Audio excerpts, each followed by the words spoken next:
मध्य भारत के विंध्याचल पर्वतमाला के घने जंगलों के बीच जनापाव की पहाड़ियों से होता है इस नदी का उद्गम। वेदों में भी इस नदी का उल्लेख है और वेदों में इसे चंबड़वती के नाम से जाना जाता है क्योंकि मारकाट मची थी, इतना खून बहा था।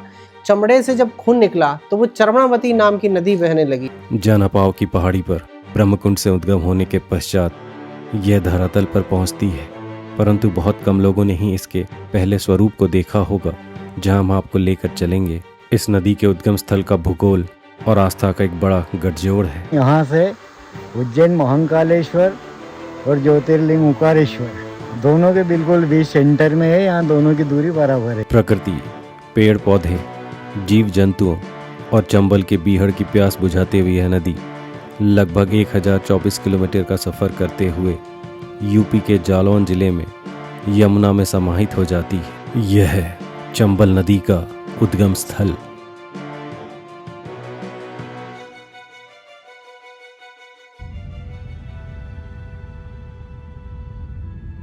दोस्तों, हम आज के सफर की शुरुआत कर रहे हैं मध्य प्रदेश की आर्थिक राजधानी इंदौर से।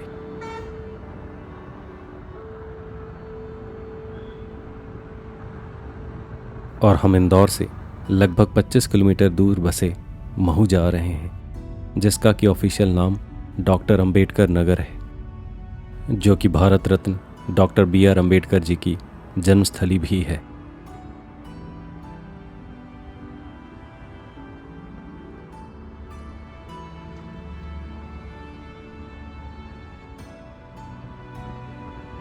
और महू से ही कुछ किलोमीटर की दूरी पर है हमारा आज का गंतव्य, जो कि है विंध्याचल पर्वतमाला के जनापाव की पहाड़ी पर, जहां है भारत की एक प्रमुख नदी चंबल का उद्गम स्थान। महू या डॉक्टर अंबेडकर नगर इंदौर जिले में है, जो कि पुराने आगरा मुंबई हाईवे पर मौजूद है। जो लोग इस स्थान के बारे में नहीं जानते उन्हें बता दें कि महू एक कंटोनमेंट बोर्ड है। 1818 में थर्ड एंग्लो मराठा वॉर में मराठा साम्राज्य की हार हुई थी। उसके पश्चात ट्रीटी ऑफ मंदसौर के तहत होलकर शासकों से महू का हस्तांतरण अंग्रेजों को हुआ था। उस समय होलकर शासकों की राजधानी महेश्वर से इंदौर बदल दी गई। इसके बाद अंग्रेजों ने यहाँ 5th मऊ डिवीजन बनाया मिलिट्री का। तब से आज़ादी के बाद और अब तक यह एक भारतीय सेना के लिए महत्वपूर्ण स्थान है, जहां डिफेंस के कई इंस्टीट्यूट मौजूद हैं। खैर, हम आगे बढ़ते हैं। मऊ से जनापाव पहाड़ी स्थल की दूरी लगभग 19 किलोमीटर है। मुंबई आगरा हाईवे पर हम आगे बढ़ते रहे, जहां बीच में हम थोड़ी देर के लिए डोंगर गांव में रुके अल्पाहार के लिए।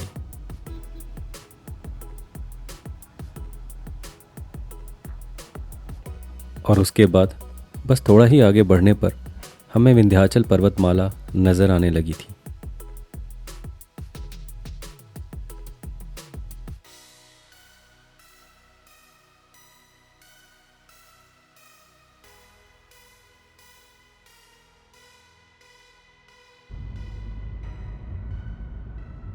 और फिर हम मुंबई आगरा हाईवे को जिस स्थान पर छोड़ते हैं, वहां से जनापाव पहाड़ी की दूरी सिर्फ 6 किलोमीटर ही है।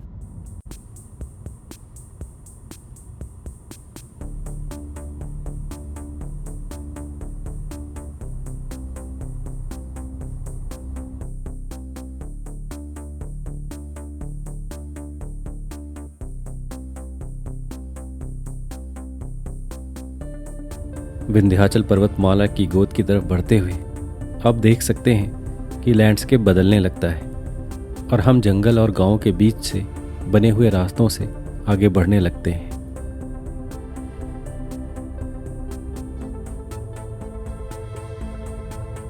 आप ऊपर लगे साइन बोर्ड पर भी पढ़ पा रहे होंगे कि जनापाव में भगवान परशुराम जी का भी मंदिर है।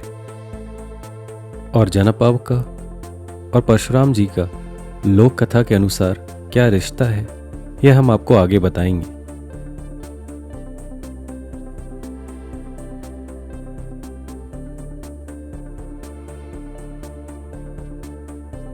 अब हम धीरे धीरे पहाड़ों की ओर बढ़ रहे हैं और कुछ देर उपरांत ही हम प्रोटेक्टेड फॉरेस्ट एरिया में प्रवेश करेंगे।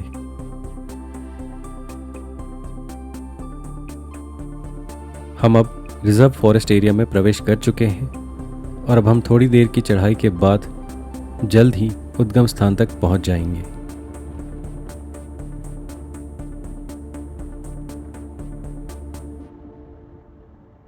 आपने हमारे जो मध्य भारत के, खास तौर पर मध्य प्रदेश और छत्तीसगढ़ के जो नदियों के उद्गम के फिल्म देखे होंगे, तो आपने यह नोटिस किया होगा कि हम हमेशा या तो सतपुरा रेंज या फिर विंध्याचल रेंज की बात करते हैं, क्योंकि सारी महत्वपूर्ण नदियां को ये दो पर्वतमाला ही जन्म देती हैं।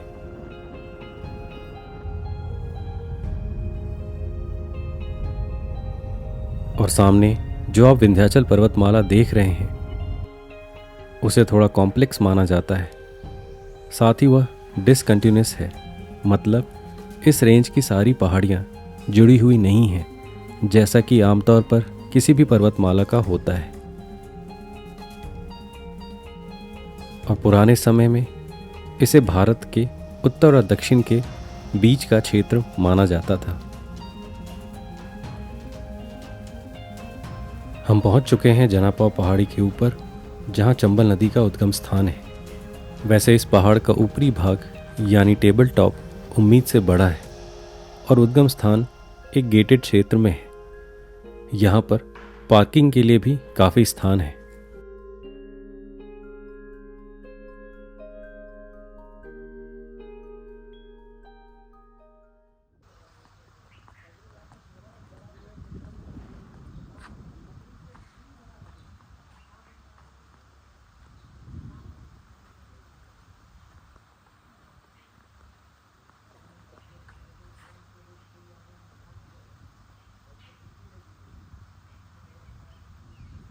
अंदर परिसर काफ़ी बड़ा है और अच्छे तरीके से मेंटेन्ड भी है।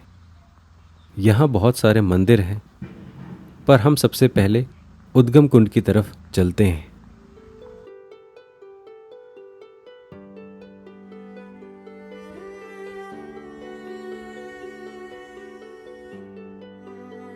और अब हमारे सामने है वह कुंड जो कि है विशाल और भारत के सबसे साफ नदियों में से एक, चंबल का उद्गम स्थान।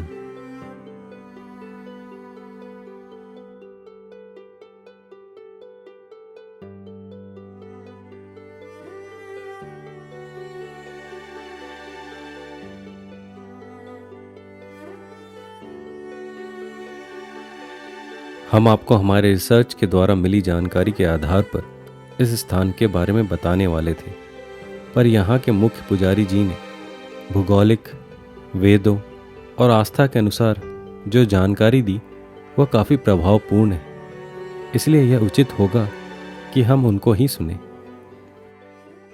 परशुराम मंदिर, आचार्य ओम प्रकाश व्यास मुख्य पुजारी। यहाँ से वैसे तो 7.5 नदियाँ निकली हैं। हमने विस्तृत जानकारी जो है हमने एक बोर्ड के माध्यम से यहाँ पर स्थापित की है, और इसके अलावा यहाँ जो मुख्य नदी जो है वो चंबल नदी है। चंबल नदी का उद्गम यहीं से माना जाता है। ऐसा है कि यहाँ जो भगवान शिव के ऊपर से जो जल चढ़ता है और चढ़ के जो यहाँ से निकलता है वही चंबल नदी का मुख्य ओरिजिन है। यहाँ पहला स्रोत निकलता है, उसके बाद यहाँ से वो सीधे छोटे छोटे गाँव होते हुए हासलपुर से आगे एक गांव और भी पड़ते हैं जलवाई, और जलवाई से आगे घाटा बिलोद करके एक गांव है, बड़ा शहर है। वहाँ से होते हुए देपालपुर, गौतमपुरा निकल जाती है। गौतमपुरा से ये चंबल स्टेशन निकल जाती है। चंबल स्टेशन से आगे जब जाती है तो ये मंदसौर, और इधर मंदसौर से आगे जाती है तो ये कोटा बूंदी जाती है, और कोटा बूंदी से फिर पुनः जो है वो उत्तर प्रदेश में, मध्य प्रदेश में आती है। मध्य प्रदेश का भिंड और मुरैना वो पूरा चंबल का इलाका है। उसके बाद में वहाँ से फिर ये उत्तर प्रदेश में प्रवेशित हो जाती है, और उत्तर प्रदेश के इटावा के पास में कचहरी करके एक नगर है, उस नगर में वहीं पर 8 किलोमीटर दूर ये चंबल यमुना नदी में मिल जाती है।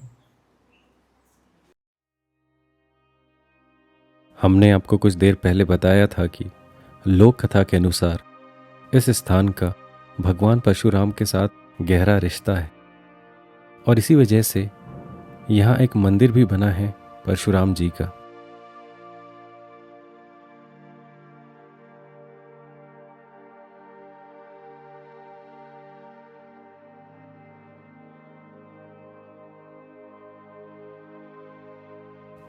तो क्या किस्सा है जनापव और परशुराम जी का, जानते हैं आचार्य जी से ही।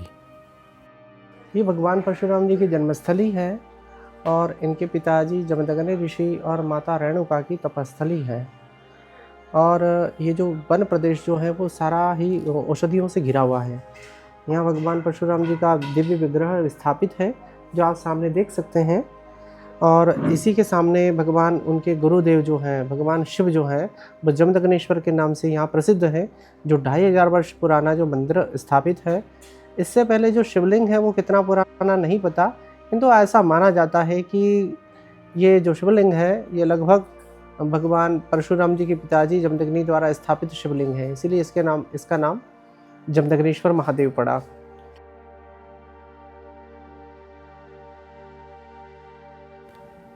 चंबल नदी को वेदों में चवर्णवती नदी कहा गया है, पर उसे ऐसा नाम क्यों मिला था?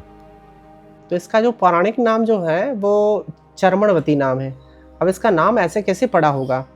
तो उस समय में जब भगवान परशुराम जी और सहस्त्रबाहु के बीच में बहुत भीषण युद्ध हुआ था, और उस समय में सहस्त्रबाहु के सैनिकों ने और अन्य जो सहस्त्रबाहु थे उनके जो सहयोगी राजा थे, उन राजाओं ने जो वो इतना ज़्यादा भीषण मार काट मचाई जिसमें जीव जंतुओं को मारा गया। तो उनके शरीर से, उनके चमड़े से जब जो खून से जो रक्त बहा, वो रक्त जो है वो चर्म से निकला हुआ रक्त है वो नदी के समान बहने लगा। ऐसे फिर उसमें उस नदी को बोला गया कि वो चर्मणवती नाम की नदी है। अब इस नदी के जो जल जो था वो परम पवित्र माना गया, क्योंकि निर्दोषों की हत्या की गई थी। क्योंकि उस समय युद्ध में तो सारी चीज़ें जायज़ हो जाती हैं, जब युद्ध होता है तो कोई देखा नहीं जाता। तो ऐसी परिस्थिति में जब वो अपने शरीर से जब खून निकला तो वो नदी के समान बहने लगा, और वो नदी जो है वो चर्मणवती नाम पड़ा, चर्म से बनी। अब इसका एक और खासियत ये थी कि ये जो शुद्ध जल जो है ये इसका जल से स्नान करने से कई प्रकार के चर्म रोग भी दूर होते हैं, क्योंकि ये प्राकृतिक जल है।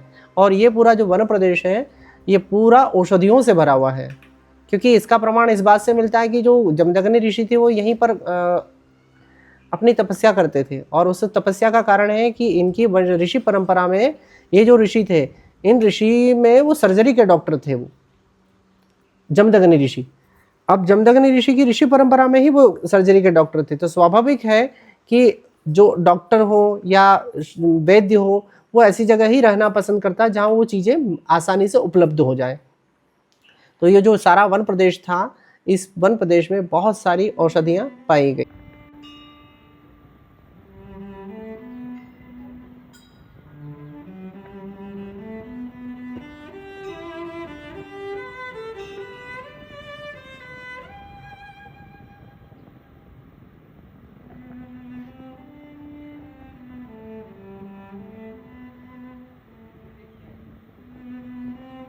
कुंड से दिख रहे मार्ग से बाहर निकलने के बाद पहली बार एक प्रबल धारा के रूप में चंबल नदी कब बहती है, उसे ढूंढने के लिए हमें इस स्थान को छोड़कर थोड़ा दूर जाना पड़ेगा।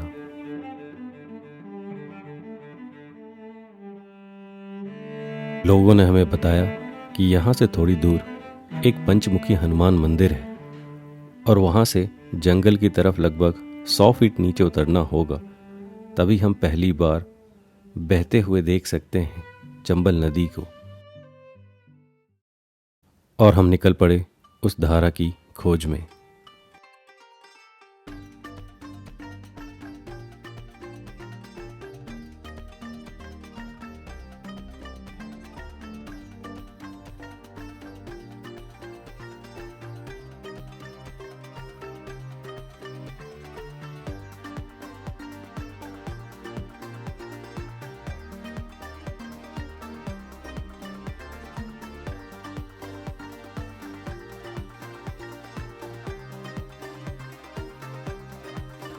कुछ ही समय पश्चात हमें लौटने वाले रास्ते पर पंचमुखी हनुमान मंदिर दिखा और हम वहां प्रवेश कर गए। अंदर बहुत ही शांति थी और इलाका वन से भरा था। हमें एक परिवार मिला जो पिकनिक के लिए आया था। उन्होंने हमें खाने का निमंत्रण दिया। कहते हैं ना, दाने दाने पर लिखा है खाने वाले का नाम।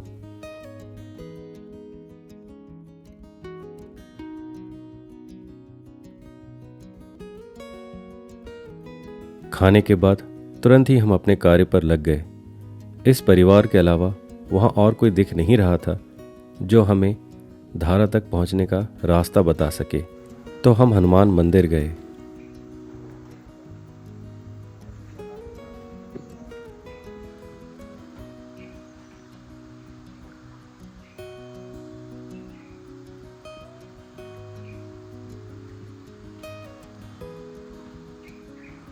वहाँ हमें एक बुजुर्ग मिले जो तैयार हो गए हमें चंबल नदी की पहली बहती हुई धारा को दिखाने के लिए।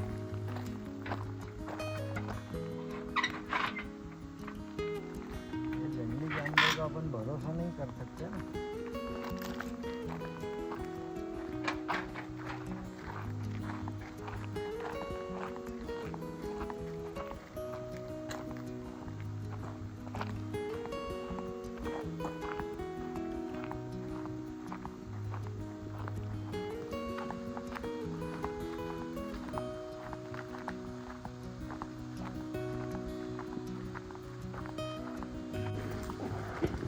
रास्ता काफ़ी दुर्गम था और यह घने जंगलों के बीच है।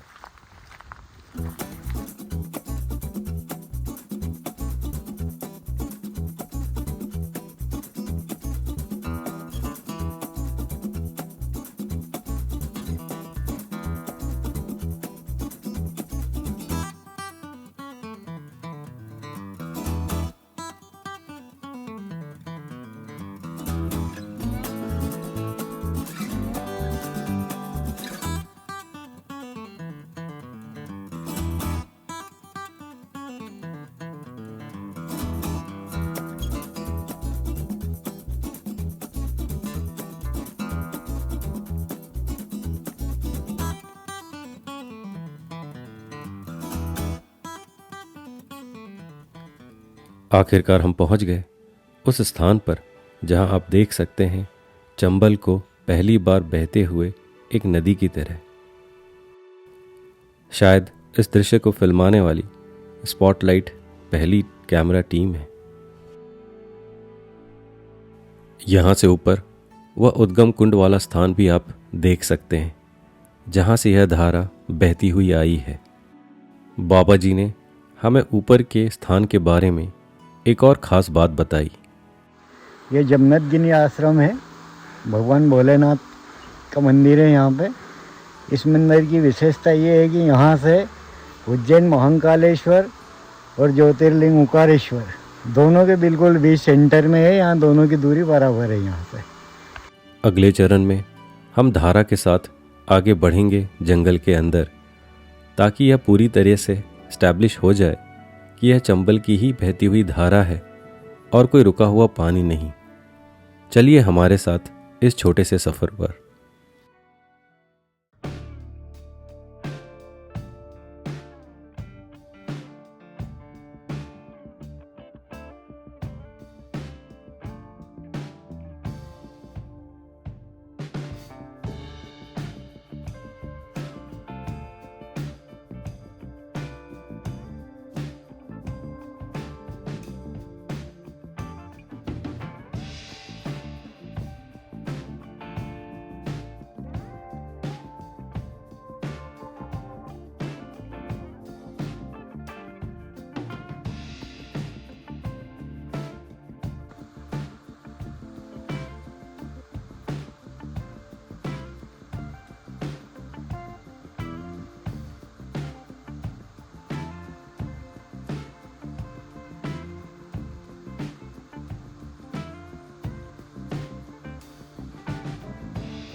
वैसे आप कितनी भी दुर्गम जगह जाएं, पर प्लास्टिक आपका पीछा नहीं छोड़ती।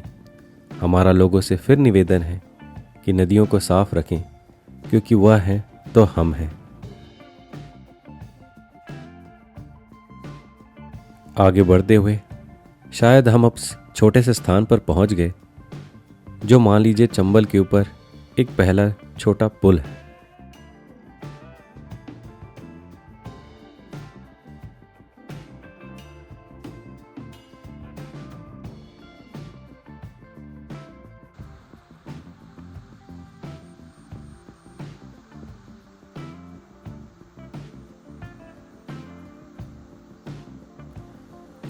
उम्मीद करते हैं चंबल नदी के उद्गम का यह सफ़र आपको पसंद आया होगा।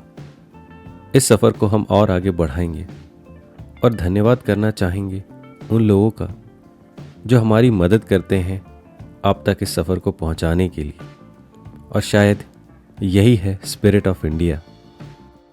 पर आज के एपिसोड में इतना ही।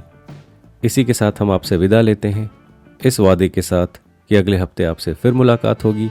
तब तक के लिए नमस्कार।